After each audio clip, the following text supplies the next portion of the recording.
Retornando então da nossa primeira aula dessa segunda parte de Panorama do Novo Testamento, nós estamos falando aí dos 4 evangelhos, que é na verdade uma biografia de Jesus Cristo, um inventário da vida de Jesus Cristo, e depois entramos no livro de Atos, que é o livro histórico do Novo Testamento. Agora, a ordenança de Atos, na verdade, a gente observa Jesus ordenando, né?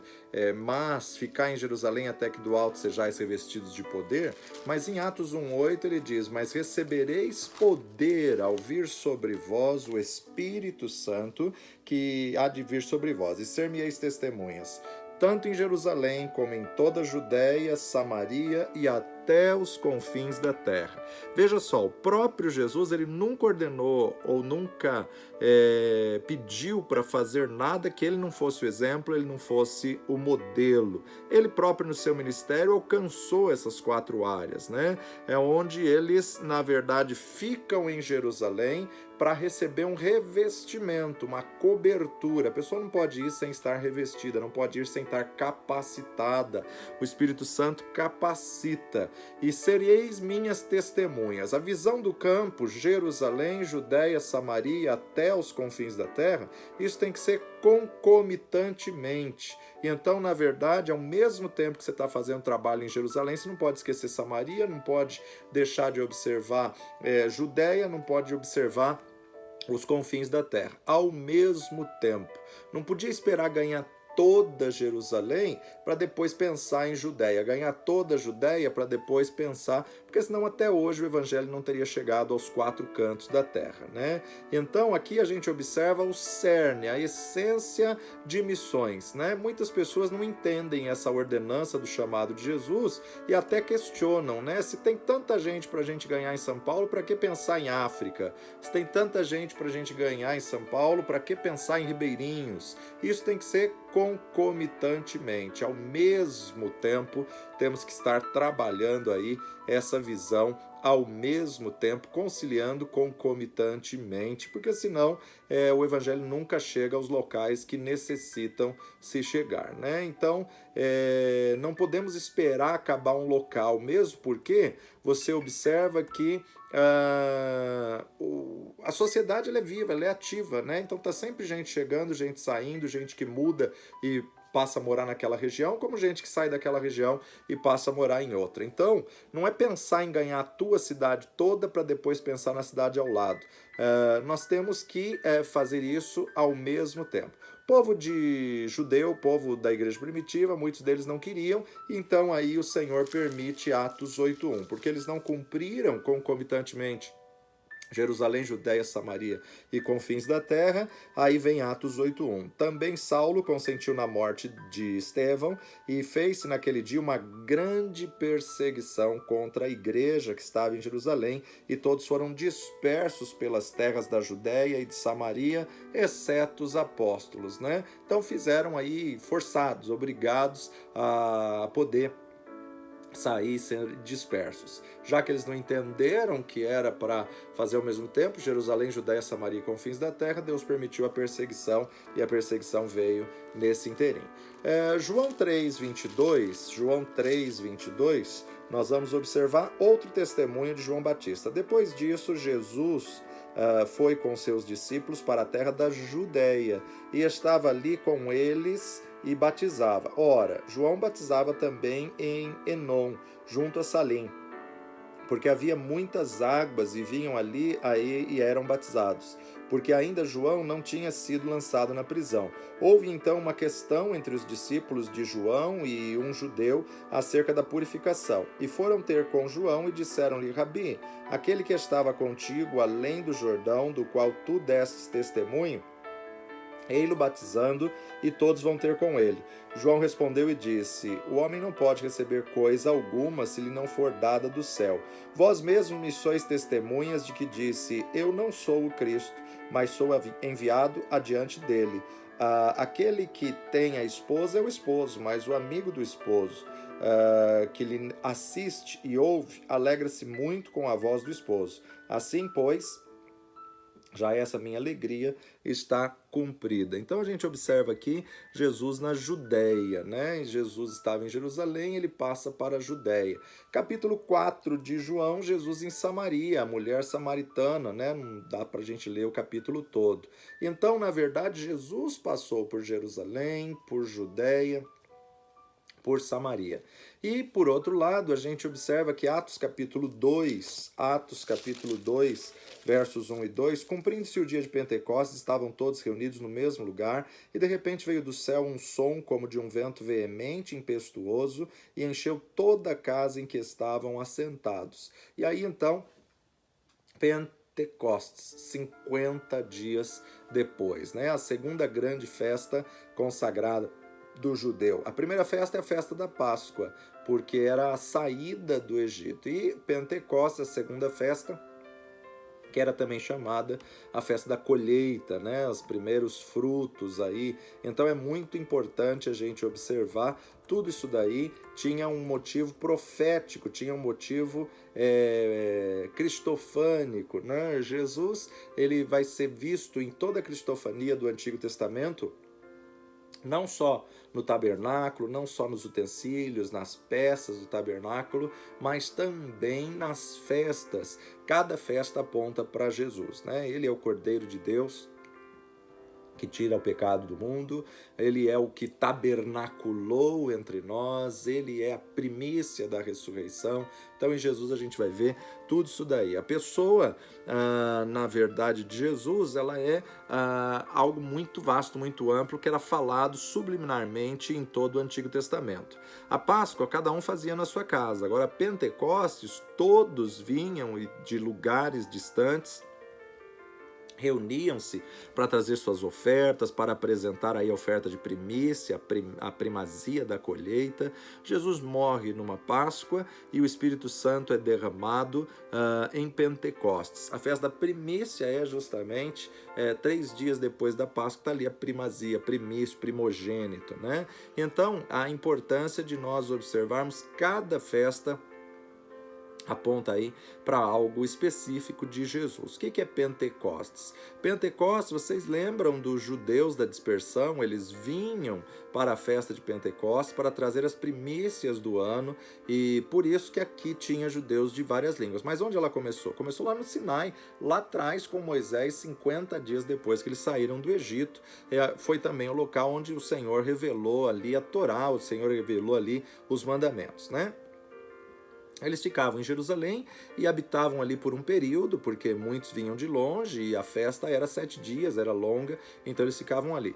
De repente, um som que se ouvia, começa um vento impetuoso e veemente, mas eles estavam ouvindo isso, e eles começam a ouvir pessoas falando em línguas, só que cada um ouvia na língua que era nascido. Que coisa espetacular, né? Uma tradução simultânea que Deus fez através do seu Espírito ali, e cada um ouvia na língua em que era nascido. Olha só, os povos que estão aqui registrados, né, partos, medos, elamitas, tudo, receberam essa tremenda experiência de ouvir na língua deles do amor de Deus, o poder do Espírito Santo. E a partir daqui, então, a igreja nasce. Era o dia da colheita, era aí esse período das festas, acabou a festa de Páscoa, festa de primícias, e agora estão na festa de Pentecostes, e eles começam a colher almas, conversões. Primeiro discurso de Pedro,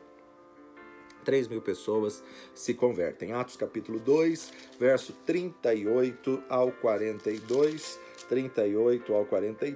e disse-lhes Pedro: arrependei-vos e cada um de vós seja batizado em nome de Jesus Cristo para perdão dos pecados, e recebereis o dom do Espírito Santo, porque a promessa vos diz respeito a vós, a vossos filhos, e a todos os que estão longe, a tantos quanto Deus nosso Senhor chamar. E com muitas outras palavras isso testificava e os exortava, dizendo: salvai-vos desta geração perversa. De sorte que foram batizados os que de bom grado receberam sua palavra. Naquele dia agregaram-se quase 3.000 almas, e perseveravam na doutrina dos apóstolos, e na comunhão, e no partir do pão, e nas orações.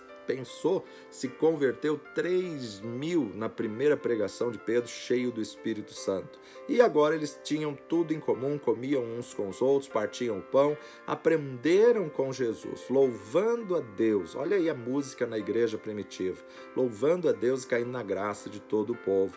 Era uma igreja escatológica, era uma igreja que acreditava que Jesus foi ali e volta já. Eles acreditavam piamente que Jesus voltaria na geração deles, E aí a gente vê o poder da unidade. Quando se tem tudo em comum, nada é impossível. Assim como o Senhor tinha dito esse princípio lá na Torre de Babel, em Gênesis 11, versos 5 a 7. Vamos lá, Gênesis 11, 5 a 7. Toda a terra com uma mesma língua. Então desceu o Senhor para ver a cidade e a torre que os filhos dos homens edificavam. E o Senhor disse: eis que o povo é um, e todos têm uma mesma língua, e isto é o que começam a fazer, e agora não haverá restrição para tudo que eles intentam fazer. Até para fazer o mal, a unidade tem poder.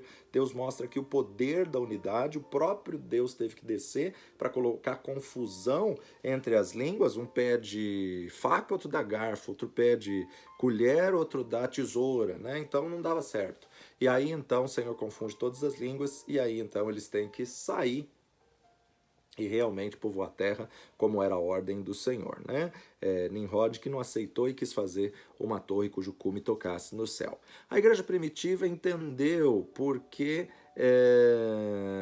eram uma conquista, Então a igreja primitiva entendeu, e porque eram os que conquistavam tudo aquilo que eles queriam, eles realmente entenderam, então, por meio da perseguição, a importância. Bom, Atos 4, Pedro diante do Sinédrio novamente, e aqueles que condenaram a Cristo se reuniram agora para recriminar Pedro, que tinha curado o paralítico que estava na porta formosa do templo. Pedro aqui vai dizer: Cristo, aquele que vocês crucificaram. Ele não tem mais medo, não tem mais covardia, cheio do Espírito, ele está com ousadia. Aquele Pedro que tinha negado, que estava com medo de dizer para uma criada que conhecia Cristo, agora, na verdade, ele tem ousadia e está pronto até morrer pelo nome de Cristo. De agora em diante, a gente observa que aqueles que tinham condenado a Jesus, ele confronta eles, ele realmente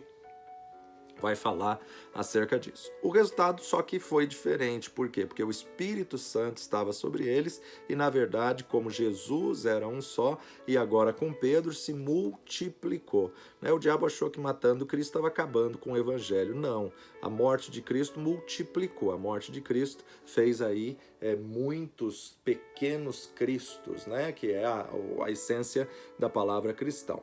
Logo depois vem a história de Ananias e Safira, que mentiram diante do Espírito Santo e caíram mortos. A igreja começa a crescer, necessita de mais gente, aí então os apóstolos chamam a multidão e pedem para escolher 7, que aí são os diáconos, os primeiros diáconos da igreja primitiva, e passado um tempo em exercício, já começam a levantar calúnias e perseguição contra Estevão. Estevão faz o maior discurso do Novo Testamento, fazendo literalmente um panorama diante da pressão. Ele apresenta um panorama de todo o Antigo Testamento e ele passa a ser então o primeiro mártir cristão, aquele que morre em nome da sua fé, Os mártires eram conhecidos como aqueles que morriam cantando. E ele vai dizer: eis que vejo os céus abertos e o Senhor à destra, E então, na verdade, ele é morto pelo nome de Cristo, por crer na ressurreição, na verdade, por inveja, por disputa. Aqueles mesmos que aclamaram que queriam os diáconos, queriam que alguém ajudasse, foram aqueles que também apedrejaram Estevão até a morte. Agora, o interessante é destacar em Atos 6, na instituição dos diáconos, é que aqui o livro de Atos começa a trazer a estrutura eclesiástica, a necessidade do crescimento, a estrutura eclesiástica, e por isso se torna o manual da igreja, E Veja que os apóstolos priorizaram a oração e a leitura da palavra, buscar de Deus para poder atender, responder e não ficar aí com essas coisas que podem ser terceirizadas, né? Capítulo 8. Vem então, o evangelho vai para Samaria através da perseguição, e o capítulo 9 nós vemos então a conversão extraordinária de Saulo, e aqui já estamos entrando em Romanos, né? É maravilhoso você comparar as atitudes e ministério de Pedro com as atitudes e ministério de Paulo. Atos é dividido basicamente nesses dois grandes personagens principais. Começa com Pedro, de Atos 1 até Atos 8, e depois já vai falar acerca de Paulo.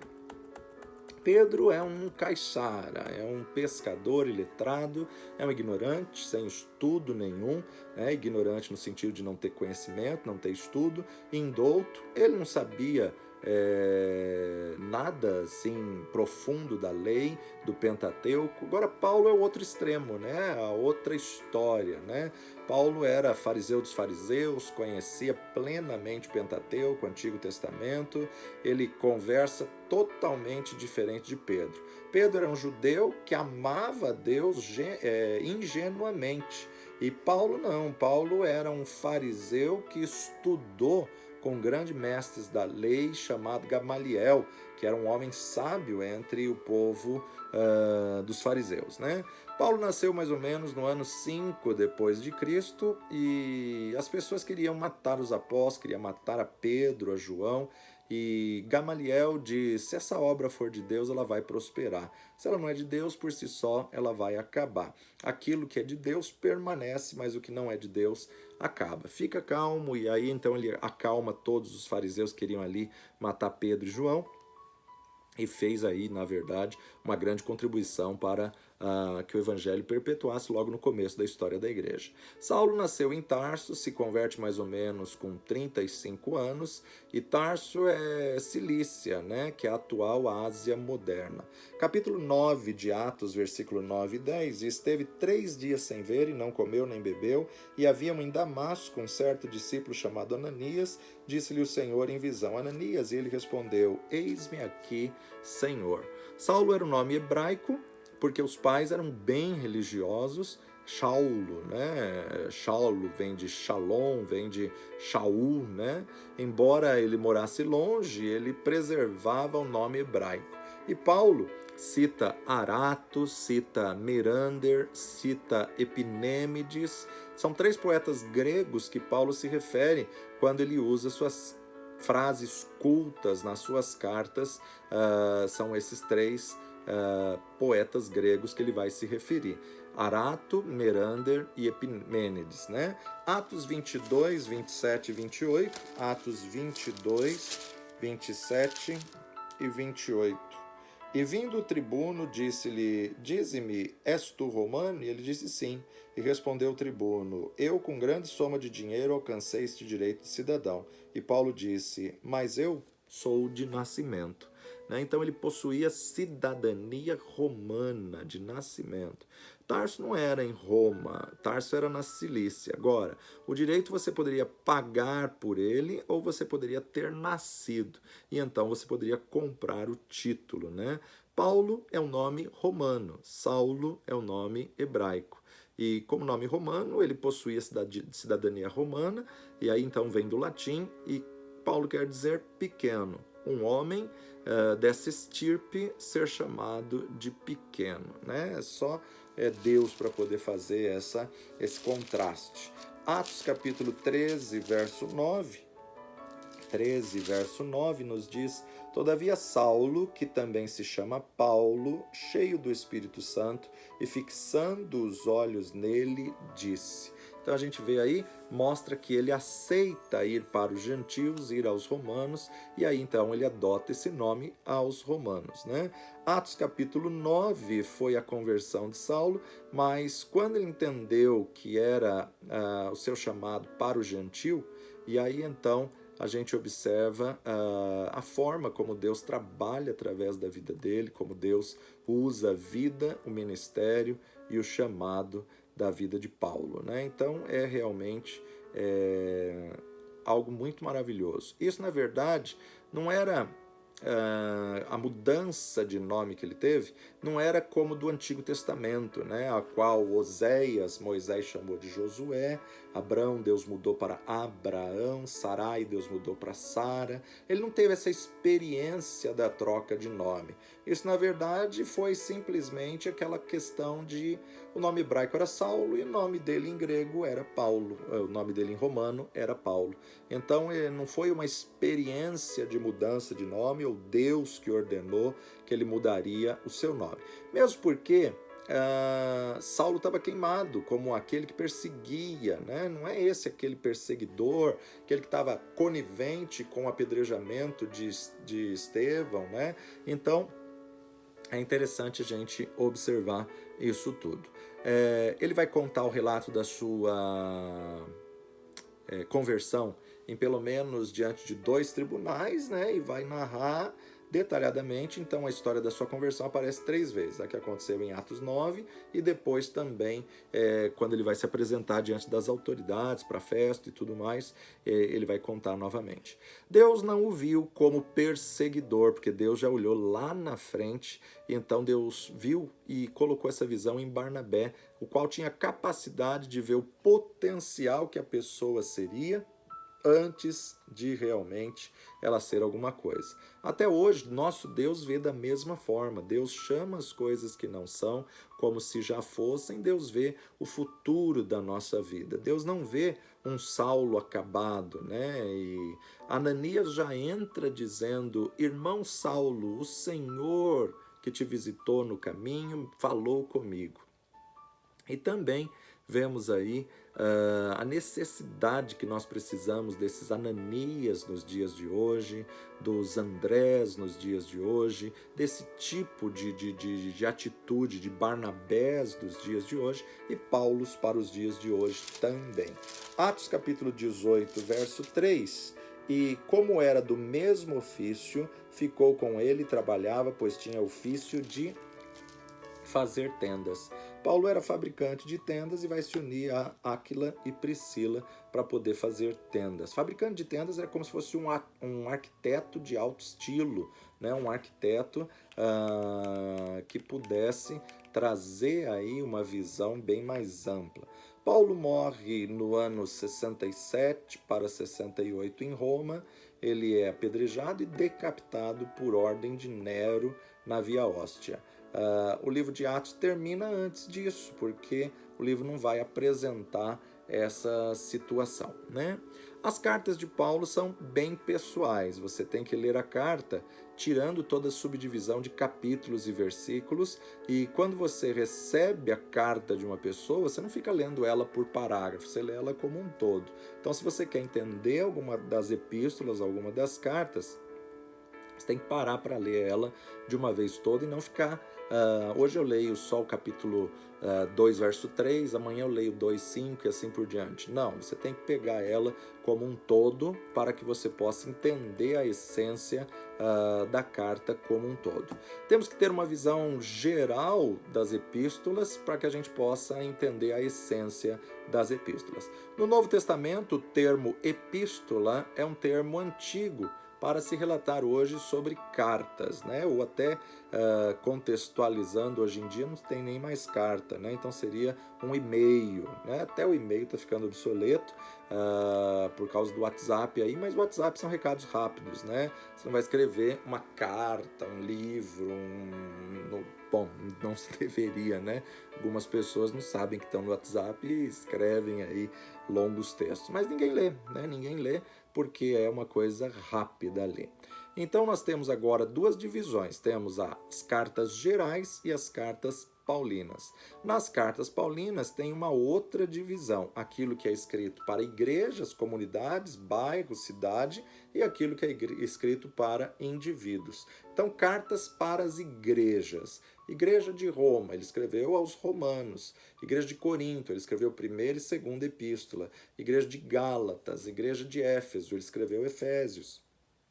Filipenses, Colossenses e 1º e 2º Tessalonicenses. As cartas que Paulo escreveu para indivíduos. Timóteo, que ele escreveu a primeira e a segunda foi a última carta que ele escreveu, Tito e Filemão. E como já falei no começo da primeira parte da aula, as cartas paulinas levam sempre o nome do destino. Se ela é para uma cidade, Roma, por exemplo, vai chamar Romano. Se ela é para Corinto, 1º e 2º Coríntios. Se ela é para Éfeso, Efésios. Agora, quando é para uma pessoa específica, para um indivíduo, ela também leva o nome do indivíduo. Filemão, Tito e 1º e 2º Timóteo, escritos por Paulo. Cartas gerais. Cartas gerais são para todas as igrejas, ou para os judeus, ou os judeus e gentios, e são vários autores que escrevem essas cartas gerais para os judeus, por exemplo, Hebreus e Tiago. São duas cartas especificamente para judeus, Hebreus e Tiago.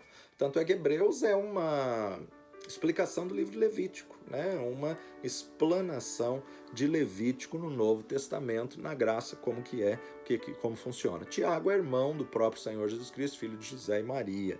E carta para os judeus e gentios, 1ª e 2ª Pedro, 1ª, 2ª, 3ª João e Judas. Na verdade, as cartas vai o nome de quem escreve, né? Só o Hebreus, que é uma carta anônima, até os dias de hoje. Tiago, Pedro, João e Judas levam o seu próprio nome. Então, a gente observa aí essas distinções, né? As igrejas, Romanos, 1º e 2º Coríntios, Gálatas, Efésios, Filipenses, Colossenses, 1º e 2º Tessalonicenses. Indivíduos, 1º e 2º Timóteo, Tito e Filemão. Agora, por que as cartas foram escritas? Primeiro porque era o meio de comunicação da época e porque eles se preocuparam em registrar isso. O motivo das cartas a gente pode resumir aí em alguns pontos. Primeiro deles, ele estava entrando muita heresia e falsos mestres na igreja e Paulo não tinha tempo de ir lá naquela igreja para corrigir aquela heresia, aquela situação que estava acontecendo. Então, nós temos que estar muito atentos a isso, porque as cartas a gente vai sempre ver a preocupação de se corrigir um erro doutrinário, a preocupação de se corrigir alguma coisa que a igreja está cometendo de erro.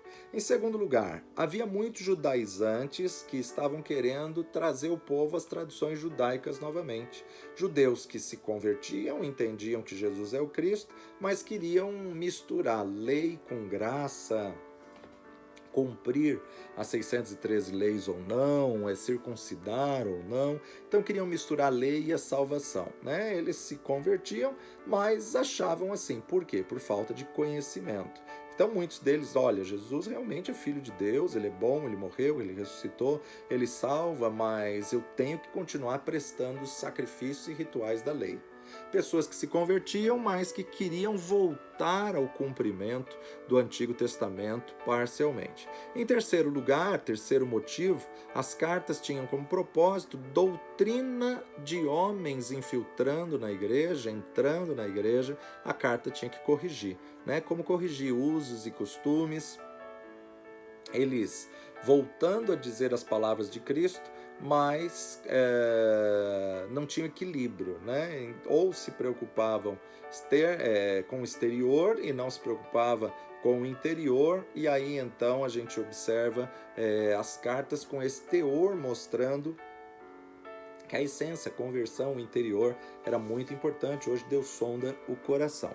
Em quarto lugar, o motivo das cartas era porque havia muita apostasia e muitos estavam afastando da fé, né? A gente vê os extremos, né? Outros achando que Jesus estava voltando, então não queria trabalhar, não queria voltar nas atividades normais, vendiam tudo quanto tinha e queriam viver ali encostados na igreja, né? Então a gente observa que Paulo vai ter que corrigir essas atitudes. Além de haver muita apostasia, afastamento da fé, outros aí estavam desnorteados, achando, não, se Jesus vai voltar, então não preciso estudar, não preciso trabalhar. Infelizmente, na história da igreja, a gente vai ver muito tempo isso acontecendo também na expansão do evangelho.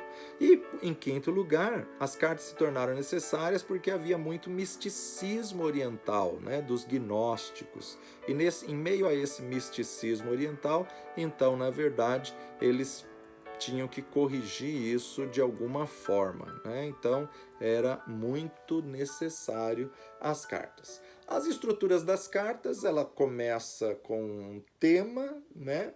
E normalmente todas as cartas vão apresentar como temas: fé, santidade, correção, instrução pessoal, e para a comunidade eles tratam com indivíduos e também tratam com a igreja. E essas correções e instruções também servem para nós até os dias de hoje. Quando Paulo diz a Timóteo, as pessoas que têm um ministério pastoral, isso vai servir até hoje. Também nós observamos nas cartas um consolo, né? Temos defesas ministeriais, doutrinárias, Paulo se defendendo, Pedro se defendendo. Então a carta, na verdade, era uma narrativa do que eles estavam vivendo e do que eles ouviam que queriam corrigir. Então eles escreviam para poder tentar corrigir. As cartas são um manual para o cristão, para a igreja e para o pastor. E são nas cartas que vem aí a estrutura da ordem de culto, da ceia do Senhor, da importância de perdoar. Corinto, por exemplo, ela tinha, era uma igreja que tinha as manifestações do Espírito, mas também tinham todos os problemas. Gálatas também tinha bastante problemas, mas era mais num teor judaizante. Colossenses era mais num teor místico, né? Então, como Paulo vê que eles eram místicos e pendiam para o misticismo, então eles falam: olha, vocês servem o Espírito, eu quero apresentar quem é superior a todos os espíritos, é Jesus, Pai de todos os espíritos, né? E ele vai apresentando situações e formas de tornar a convergir, a congregar em Cristo todas as coisas. As cartas têm palavras de P, né? Perseverança, paciência e persistência. Ela aponta sempre esse propósito de perseverança, paciência e persistência. As cartas também têm temas ou mensagens escatológicas, grande parte delas, e as cartas complementam o Apocalipse. Por exemplo, o Apocalipse não fala de arrebatamento. A carta Tessalonicense, Paulo vai falar de arrebatamento. Corpo glorificado, né? A segunda vinda de Cristo. Então a gente observa que revelação tremenda que Paulo teve, que coisa maravilhosa observar essa situação aí de Paulo. Divisão das cartas, as primeiras aí que a gente pode observar: Gálatas, 1º e 2º Tessalonicenses, depois aí as cartas principais, Romanos, 1º e 2º Coríntios, e depois as cartas da prisão, Filemão, Efésios, Filipenses e Colossenses. E as cartas pastorais, né? 1º e 2º Timóteo, Tito, Filemão também era carta pastoral, mas foi escrita da prisão. A estrutura das cartas daquela época era bem diferente dos nossos dias, né? No final que dá saudações, e todos os nomes são histórias, são nomes importantes na história da igreja. Então nós hoje vamos concluir aqui, e a partir da próxima aula nós estaremos começando aí com a carta de Paulo aos Romanos. Carta de Paulo aos Romanos, vamos ver a essência e o panorama na carta de Paulo aos Romanos, como também todas as cartas de Paulo e todas as cartas gerais. Amém? Fique firme, não desanime não desista, persevera firme aí nas aulas, estudando, meditando, ouvindo, quantas vezes você achar necessário para que você possa aprender a verdade da palavra. Conhecereis a verdade vos libertará. E um segundo recadinho para você: não deixe acumular as provas, já estamos em outubro, de outubro a dezembro é um pulo, né? Um salto. Então faça assim que possível e envie para nós todas as provas. Se você quer enviar via e-mail, envia no pastorresponde@uol.com.br, pastorresponde@uol.com.br, ou mesmo você pode fazer e tirar foto com seu WhatsApp e nos enviar no nosso grupo de WhatsApp, tá bom? Pai de amor e Deus bendito, te louvamos pela riqueza da tua palavra, que nos guia a toda a verdade. Dá-nos sabedoria, dá-nos entendimento, dá-nos estratégia, dá-nos direção a cada dia. Fala poderosamente às nossas vidas, aos nossos corações, porque sabemos, ó Pai, que a semente entendida não pode ser roubada pela ave de rapina. Guarda os teus filhos, dá revelação, abre a porta da palavra e manifesta a tua glória e o teu poder no precioso nome de Jesus. Valeu demais, fique firme, até a próxima matéria, próxima aula, no nome de Jesus.